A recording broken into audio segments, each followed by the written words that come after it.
নমস্কার বন্ধুরা, চলে এলাম আবার একটা ছোট্ট ব্লগ নিয়ে। দেখো পিনি কেমন ঘুমাচ্ছে, মাছ একদম খাচ্ছে না। আর এই যে দেখো পাখা চালিয়ে রেখেছি আর পিনি ঘুমাচ্ছে।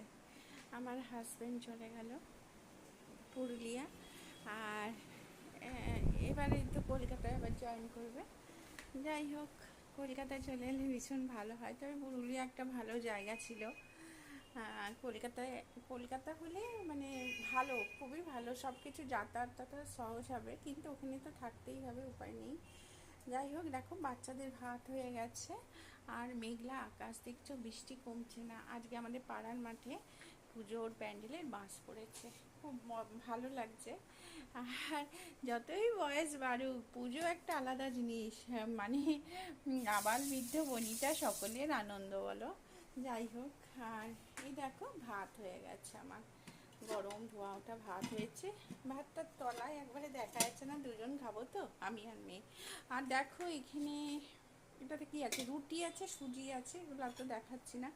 এই দেখো এটা পমফ্রেট মাছের ঝোল, মানে কালকের সব কিছু আছে। ইলিশ মাছের তেল ভাজা, দেখো চিকেন, তারপরে আছে এটা কি আছে, এটা কি আছে, আলু পটল চিংড়ি।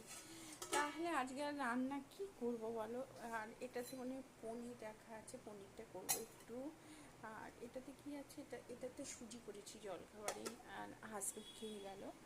যাই হোক, আর একটা তরকারি তো করবোই, সবজি একটু করতেই হবে, সবজি রোজ করি। যাই হোক, আর দেখো ঘরটা ফাঁকা লাগছে, চলে গেল তো। তা চাদরটা আমি পাল্টাবো, চাদরটা পাল্টে একটা ঝকমকে চাদর পাতবো। ঝকমকে বলতে একটু কালারফুল চাদর পাতবো। আমার আবার বিছানা একটু না সবসময় সাদা ভাল লাগে না, আমার একটু কালারফুল হলে আমার বিছানাটা দেখতে ভীষণ সুন্দর লাগে।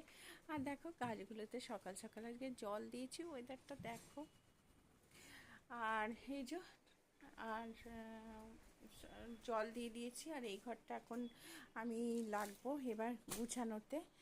আর অনেকক্ষণ একটু রেস্ট নিলাম, আজকে হাঁটতে বেরিয়েছিলাম, 8 ঘন্টার ওপর হেঁটেছি। তারপরে এই চাদরটা তুলে দেবো, দিয়ে একটা ভালো আর একটা ভালো চাদর পাতবো, একটু বেশ রংচঙে চাদর পাতবো। যেহেতু আমার হাজব্যান্ড হালকা পছন্দ করে, সেই জন্য এইটা পাতা ছিল। এবার একটু রঙিন চাদর পাতবো, আর কারণ মনটা যাতে রঙিন হয়, বুঝেছো। আর কম্পিউটারে টেবিল টেবিল সব পুছিয়ে দেবো। আর এই আর কি কয়েকটা কাজ আমাকে করতে হবে। আর আজকে সোমবার, সোমবারে আমি যেহেতু সোমবারটা মানে এমনি মানি,